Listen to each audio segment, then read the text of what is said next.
Hello नमस्कार, मैं हूं आशीष और मैं आपका वेलकम करता हूं भारत फर्स्ट पे। क्या जम्मू एंड कश्मीर का स्टेटहुड रिस्टोर होने वाला है? और अचानक से ऑपरेशन सिंदूर के बाद इंडिया पाकिस्तान क्रिकेट मैच क्यों हो रहा है? क्या अमेरिका भारत के ऊपर सैंक्शन लगा रहा है? बड़ी सारी कहानियां हैं। एक साइड से रूमर फैल रहा है कि भाई जम्मू एंड कश्मीर को अब स्टेटहुड मिल जाएगा। अमित शाह कुछ ऐसे बिल्स लेके आ रहे हैं जहां पे जम्मू एंड कश्मीर का रीऑर्गेनाइजेशन होकर फाइनली स्टेटहुड मिल जाएगा। क्या ये रूमर सही है? साथ ही साथ ऐसे बिल्स जहां पे अगर कोई भी मिनिस्टर हो, सेंटर का हो, स्टेट का हो, अगर 30 दिन तक अरेस्ट हो जाता है तो सीधा पावर से धक्के मार के बाहर निकल दिया जाएगा। मतलब क्या ये सर्जिकल स्ट्राइक है ऑन करप्शन? और क्या ऐसा ही कानून ब्यूरोक्रेट्स के लिए आएगा? साथ ही साथ एक बहुत ज्यादा मैं कहूंगा आर्म्ड फोर्सेस से, वेटरन से, anybody who feels for Bharat, उनके तरफ से एक बिल्कुल पैल्पेबल रिएक्शन आ रहा है कि भाई देखिए, अभी ठीक से ये खून सूखा नहीं है, अभी ठीक से शांति आई नहीं है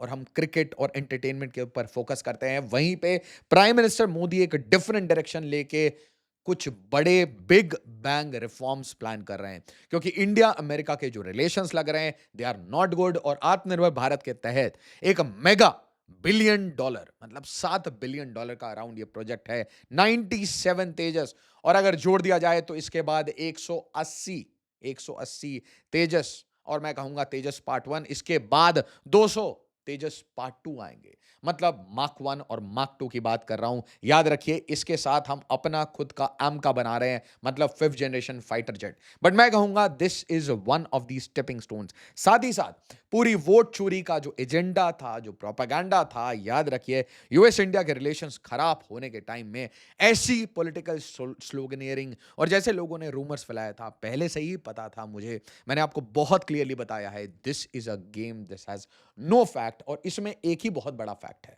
कि भाई वोट चोरी असली में भारत में हो रहा है थ्रू बांग्लादेशी, जिसके बारे में अनफॉर्चुनेटली भारत की पॉलिटिकल पार्टीज अपने वोट बैंक से डर के, जहां पे भारत में एक बहुत बड़ी प्रॉब्लम है सेकुलरिज्म, मतलब माइनॉरिटी अपीजमेंट बना रखा है। हम सच नहीं बोलते, हम झूठ बोलते हैं, और झूठ बोल बोल के हम वोट चोरी तो बोलते हैं, बट हम ये नहीं बोलते आधार चोरी हो रहा है, राइट्स चोरी हो रहे हैं, प्रॉपर्टी चोरी हो रही है, आपके ओवरऑल नेशनल रिसोर्स से बिल्कुल आराम से दीमक की तरह चाट जा रहे हैं। बट याद रखिए, दुनिया में सबसे बड़ा इवेंट था यूरोपियन लीडर्स की पब्लिकली खुले आम बेइज्जती।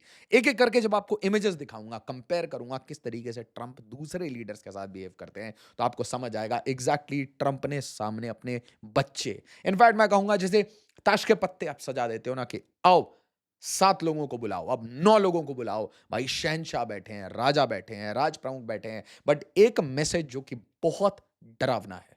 सोचिए जरा, व्हाइट हाउस की स्पोक्स पर्सन क्या गलती से कोई स्टेटमेंट देती है, स्टेटमेंट दे देती है कि that is why US sanctioned India? क्या ये एक वार्निंग है? क्या एक पैल्पेबल सैंक्शंस की बात हो रही है? क्या भारत अमेरिका के बिल्कुल रेडार पे आ चुका है? और कहां पे गलती है, and how to rectify this mistake?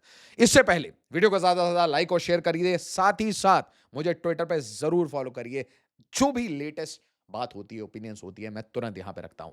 But सबसे पहला गेम कि भाई यहां पे वांगी वांगी अजीत डोवल साहब से मिलते हैं, जयशंकर साहब से मिलते हैं, प्राइम मिनिस्टर मोदी से मिलते हैं।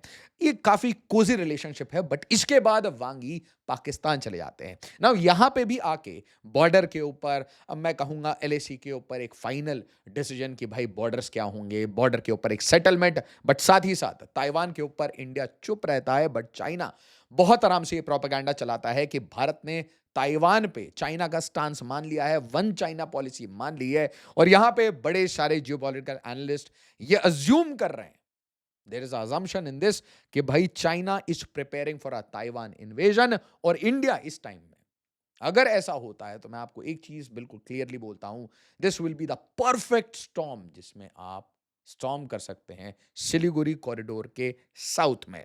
Y many Chinese foreign officials, affair analyst reacted critically to Prime Minister Modi's likely China visit।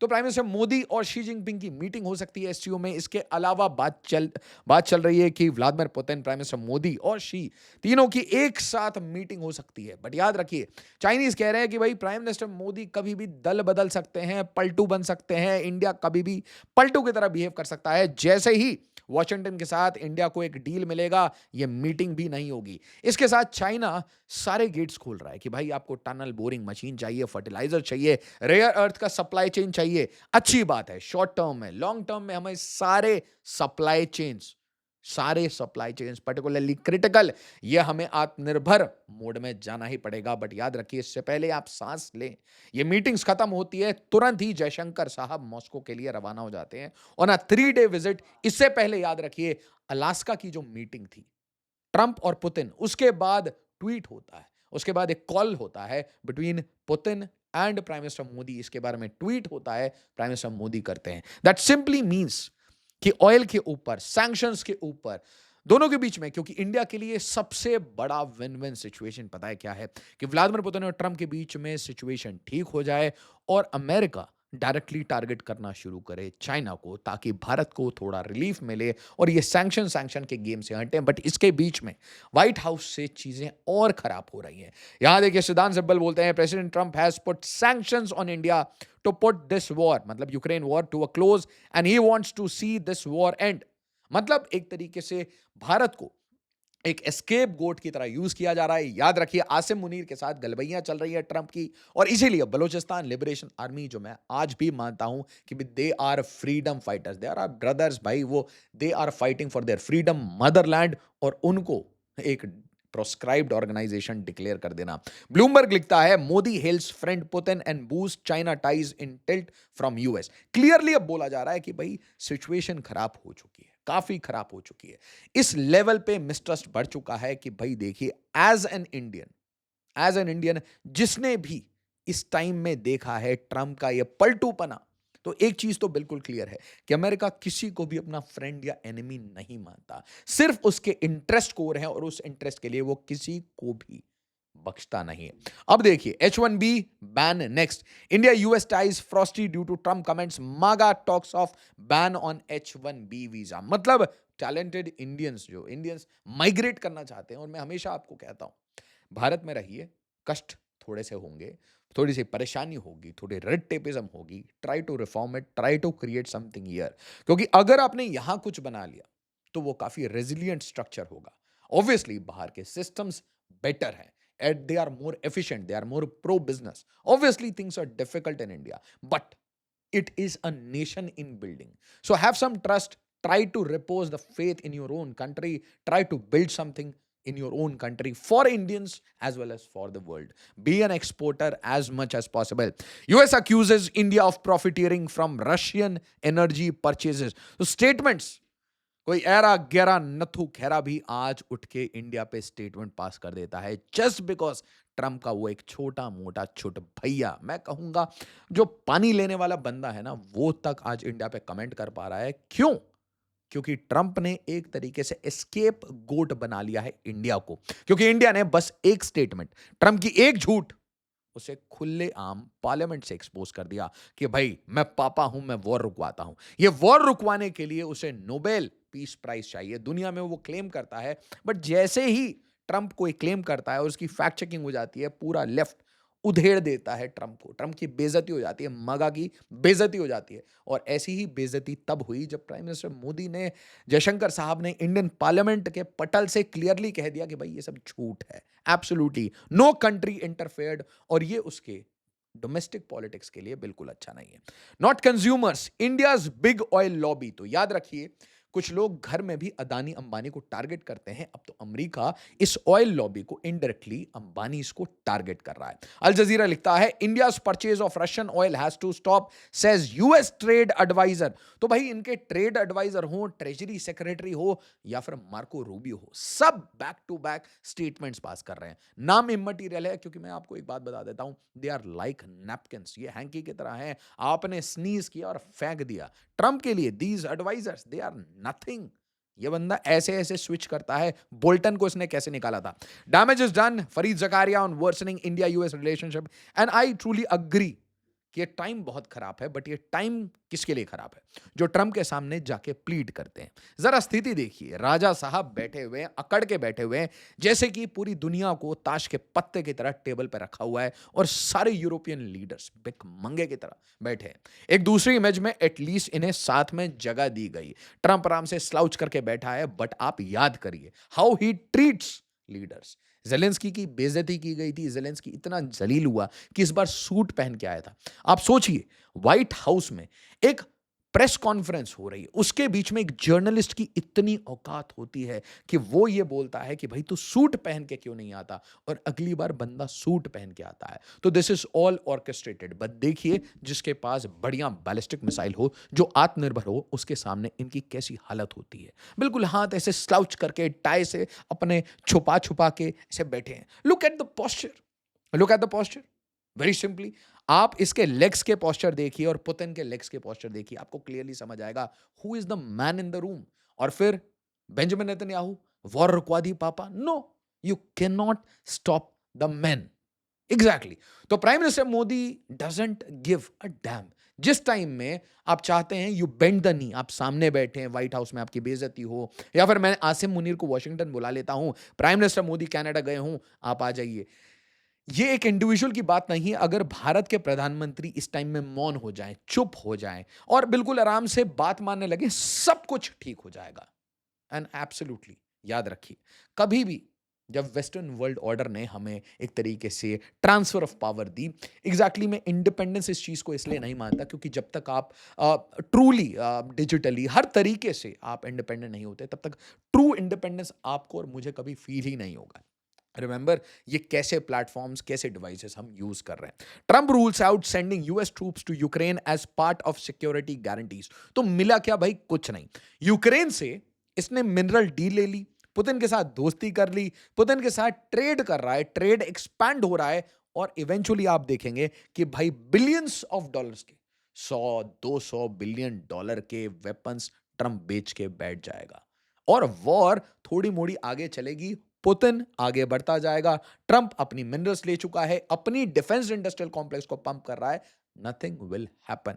Zelensky जो पहले एक पपेट था, बाद में भी एक पपेट रहेगा। और ये कहानी मोहम्मद यूनुस को एक डायरी में लिख लेनी चाहिए कि भाई वो यहां आया था जियोपॉलिटिक्स चेंज करने, ऐसा ना हो बांग्लादेश का शेप चेंज हो जाए। इसके बाद प्राइम मिनिस्टर मोदी, क्योंकि ये टाइम है कि आपको समझ आ जाना चाहिए कि आपके ऊपर प्रेशर आएगा, और यहां पे मैं थोड़ा डिफर करता हूं।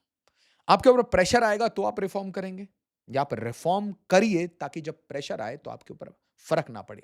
और इसीलिए भारत को आज प्रोएक्टिव एडवाइजर्स की जरूरत है। ये जो मीटिंग्स अभी होती हैं, ये मीटिंग्स तब होती हैं जब प्राइम मिनिस्टर अपने ब्यूरोक्रेट को बोलते हैं गेट मी समथिंग। होना उल्टा चाहिए। Bureaucrat should come and say sir अभी स्मूथ टाइम चल रहा है, time to big for big bang reforms. And I hope कि ये रिफॉर्म्स ब्यूरोक्रेटिक रिफॉर्म्स भी हों, कमिटेड टू स्पीडी रिफॉर्म्स। मतलब आप दो चीजों पे यहां पे फोकस करिएगा। टैक्सेशन कम होगी, चाहे कॉर्पोरेशंस हो चाहे इंडिविजुअल्स हो, जीएसटी, इनकम टैक्स, हर जगह आपको रिफॉर्म दिखेंगे। ईज ऑफ लाइफ के ऊपर फोकस होगा, ईज ऑफ डूइंग बिजनेस के ऊपर फोकस होगा। रीसेंट टाइम्स में देख रहा हूं बहुत ज्यादा आउटरीच है ऑन गार्बेज। हर जगह गार्बेज, कूड़ा कचरा फैला हुआ है। म्युनिसिपल लेवल जो आपको डर्ट दिखती है वो काफी बुरी तरीके से बढ़ रही है। रोड रोड की जो क्वालिटी है उसे देखना पड़ेगा, पेटी करप्शन को देखना पड़ेगा, साथ ही साथ क्रोनी कैपिटलिज्म, ब्यूरोक्रेटिक रिफॉर्म्स। और याद रखिए, ऐसे सिस्टमैटिक प्रोसेस कि भाई जूनियर इंजीनियर 5-5 करोड़ की दहेज ना ले, ऐसे कोई पोजीशंस ही ना हो जो कि टिपिकल मैं कहूंगा करप्ट पोजीशंस हो। याद रखिए, हमारे समाज में ही सबको पता है ऐसे कौन से पोजीशंस हैं जहां सबसे ज्यादा कमाई होती है। और यहां पे कुछ बिल्स आ रहे हैं, और ये bill if they are passed, तो यहां पे no conviction needed. Amit Shah bill to let governor sack CM ministers after 30 day in jail. तो यहां पे कॉन्स्टिट्यूशनल अमेंडमेंट 138 कॉन्स्टिट्यूशनल अमेंडमेंट आ रहा है, जिसमें प्रेसिडेंट, गवर्नर, लेफ्टिनेंट गवर्नर, इनके पास पावर होगी कि ये जो मिनिस्टर्स हैं उसमें से एक मिनिस्टर्स या मल्टीपल मिनिस्टर्स को ये डिसमिस कर सकते हैं अगर वो जेल में है 30 दिन से ज्यादा। मतलब 30 दिन आप जेल में जाइए किसी भी कारण से, किसी भी कारण से, और हो सकता है यहाँ पे कुछ क्रिमिनल मे बी एक 2 ईयर टेन्योर लगा दिया जाए in accordance with the Lily Thomas versus Union of India case. इसके साथ article 75 amendment, minister PM CM must resign और are automatically removed on 31st day of detention if arrested for offenses punishable with 5+ years। तो ये कहानी थोड़ी सी typical है क्योंकि ये criminalisation of politics, politicisation of criminals की तरफ भी जा सकता है, और इसका जो काउंटर रिएक्शन आ रहा है कि भाई ये basically non BJP ruled states को डीस्टेबलाइज करने के लिए, और इसका ट्रू प्रिंट, फाइन प्रिंट तो आपको कल ही दिखेगा। बट यहां देखिए, Amit Shah to move constitution amendment about UTs in Lok Sabha tomorrow, is JK statehood on the cards? नहीं, absolutely not. This is about changing the structure. ये सेम बिल को आपको पास कराना पड़ेगा for lieutenant governors also, for Jammu and Kashmir also which is a UT, और इसीलिए Jammu and Kashmir amendment is on the cards, not the statehood. इसके साथ एक बहुत बड़ा, अगर if this happens, salute, true salute. Online Gaming bill regulates betting apps, penalizing gambling, gets cabinet nod।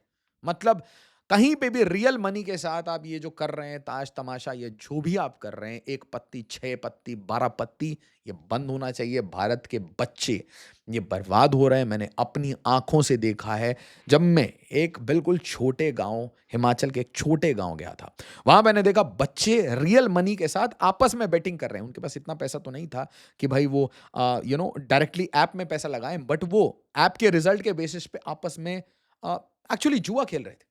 And very young kids, मतलब इस हाइट के छोटे छोटे बच्चे, आई कैन नॉट टेल कि उनकी एग्जैक्ट एज क्या होगी, बट छोटे बच्चे फोन ले लेके मम्मी पापा का और उस पर बेटिंग, गैम्बलिंग कर रहे थे। And this is anathema for this country. But इसके साथ एक mega deal, central clears ₹62,000 crore deal to buy 97 Tejas mark 1A fighter jets. तो अब ये टोटल नंबर बन चुका है, इट हैज बिकम 83 + 97 मतलब 180। इसके साथ आपके पास जो सेकंड जनरेशन है MK2 200+ का ऑर्डर एक्सपेक्टेशन है। साथ ही साथ आप एमका पे काम कर रहे हैं। बट सबसे बड़ा क्वेश्चन जो आज एक तरीके से गैप है, और गैप मैं कहूंगा एयर सुपीरियरिटी, एयर डोमिनेंस और एयर पैरिटी का है, और वो है विद चाइना, जिसके पास 200 से ज्यादा, रिमेंबर 200 से ज्यादा चेंगडूज J-20 ऑलरेडी आ चुके हैं। And that is a red warning for India. अगर भारत यह सोचता है कि हम ट्रेड वगैरह करके चाइना को बैलेंस आउट कर पाएंगे, that's wrong. We should always be prepared. और इसीलिए अगर उसके पास 200 हैं तो आई डू नॉट सी कि इंडिया का साइज छोटा है तो हमें 50 रखने चाहिए। नो, एटलीस्ट एक बेंचमार्क फिगर होना चाहिए कि इतने तो fighter jet, 5th generation fighter jet आपके पास होने चाहिए। एंड आई बिलीव कि 150 to 200 5th जनरेशन फाइटर, अरे आपको कोई एक्सपर्टीज की जरूरत नहीं है। कॉमन सेंस लगाइए कि आपके पास कटिंग एज वेपन्स 150 से 200 होने चाहिए if you want to bomb the hell out of any country. इसके साथ ये जो वोट चोरी है, ये एक बहुत सीरियस इशू बन गया है, और यहां पे भारत को थोड़ा इन्फो वॉरफेयर भी समझ आएगा। वोट चोरी row, opposition mulls impeachment of CC Gyanesh Kumar. अब I do not know the credentials, the past, the history, you do not go into that of an officer. But अगर कोई टेंटेड ऑफिसर होता है तो इसकी पूरी इंफॉर्मेशन रिकॉर्ड्स में होती है। रिकॉर्ड्स में मतलब if you search the name, आपको पेंडिंग केसेस, करप्शन एलिगेशन, सब कुछ आपको सामने आ जाएगा। बट यहां पे इनको बोला गया कि भाई देखिए हम आपके अगेंस्ट इंपीचमेंट मोशन लेके आएंगे। बट यहां देखिए, C says Rahul Gandhi's vote चोरी allegation to be deemed baseless if no sworn affidavit is filed in 7 days। 7 दिन में साइन करके एफिडेविट दीजिए अपने क्लेम्स, वरना इसे बेसलेस माना जाएगा। बट इससे बड़ा गेम ये होता है कि ये जो पूरा वोट चोरी कैंपेन शुरू हुआ था, इसका जो डेटा था वो संजय कुमार, जो CSDS से हैं, एक सेफोलॉजिस्ट हैं, सो कॉल्ड IT मुंबई के डेटा एनालिस्ट हैं। माय गुडनेस यार, ये सेफोलॉजिस्ट वगैरह छोड़िए। मैं चाहता हूं कि सेफोलॉजिस्ट किसी may be mathematics and computing branch के किसी IIT में, mathematics and computing, that's it. वो छोड़िए, मैं कह रहा हूँ कि बायोटेक हो ना, तो उसके भी 2nd ईयर के बच्चे से मिल लीजिए, आपसे अच्छी डेटा एनालिसिस कर लेगा। और हाँ, लिखे हुए पेपर्स दे दीजिए उसको, वो काम कर लेगा। आपकी तरह उसे पेज बाय पेज नहीं जाना पड़ेगा, people are brainy, people are smart. तो अगर आप उस जनरेशन के हैं, आपको समझ नहीं आ रही चीज़ें, तो hire interns from IITs, hire interns from any engineering college, get them from NIT, get them from anywhere, in you will understand, काम हो जाएगा। Sanjay Kumar, I sincerely apologize for tweets posted regarding Maharashtra election. सब कुछ कह दिया, एरर ऑकर्ड, सब कुछ कह दिया। The tweet has been removed, I had no intention of dispersing any form of misinformation. खुद ही अपने आप को बोल दिया मिस इन्फॉर्मेशन। बट इसके कारण रैमिफिकेशन क्या हुआ, एक बंदे को उठा के, and I am not talking about the CEC, I am talking about an individual. एक इंडिविजुअल, उसके परिवार, उसका एड्रेस, सब कुछ डाल के ऐसे बिल्कुल प्रोपेगेंडा टूल्स, आप देखिए बिल्कुल एक साथ इनका सिस्टम एक्टिवेट हो गया। और सिस्टम एक्टिवेट होने के बाद what they do personally target करना। और उसके बाद मैं ये नहीं कह रहा कि सबने गलत किया, मैं ये कह रहा हूं कि हाउ आप मिस इन्फॉर्मेशन कैसे फैलाते हैं, उसका रैमिफिकेशन क्या होता है। और उसके बाद रिएक्ट करते हुए आईएएस फ्रेटर्निटी लिखती है कि ऐसी पर्सनलाइज्ड अटैक्स नहीं होने चाहिए, दिस इज बैड। फिर चीफ इलेक्टोरल ऑफिसर बिहार ये इसे रीट्वीट करते हैं। बट क्या आपको लगता नहीं है कि we are very slow, reactive? Think about it. अगर कोई भी गलत बात कह रहा है, आपको पता है वो गलत बात कह रहा है, आपका रिएक्शन अगले 10 मिनट में आना चाहिए, and it should be heavy, it has to be heavy. एक ही आवाज जो बहुत अच्छी लगी, नॉर्थ ईस्ट के सारे बच्चे, very positive news, north east के सारे बच्चे मिलके कह रहे हैं कि भाई हमें बांग्लादेशी नहीं चाहिए, get rid of the Bangladeshis. ये आवाज हर स्टेट में, हर डिस्ट्रिक्ट में क्यों नहीं उठती? इसके बारे में राहुल गांधी ट्वीट क्यों नहीं करते? इस इशू को क्यों नहीं उठाते राहुल गांधी? क्योंकि दोस्तों यहां पे भी हमारे रिसोर्सेस एग्जैक्टली बांग्लादेश को अमीर बना रहे हैं। और उसके बाद कुछ जर्मन यूट्यूबर्स ये तक बोलने लगे थे कि भाई देखिए बांग्लादेश इतना आगे जा रहा है कि अब बांग्लादेशी खुद आना नहीं चाहते यहाँ पे। वैसे ये तो रियलिटी है कि जितने कबाड़ी वाले हैं दिल्ली में, नोएडा, गुड़गांव, जितने भी ये वेंडर्स हैं, वहां पे आपको इनवेरिएबली तीसरा बंदा बांग्लादेशी और चौथा रोहिंग्या मिल ही जाएगा। मैंने लोकेलिटी चेंज कर करके इसे टेस्ट कर लिया है। वीडियो को लाइक, शेयर और सब्सक्राइब जरूर करिएगा। एज ऑलवेज, जय हिंद, जय भारत।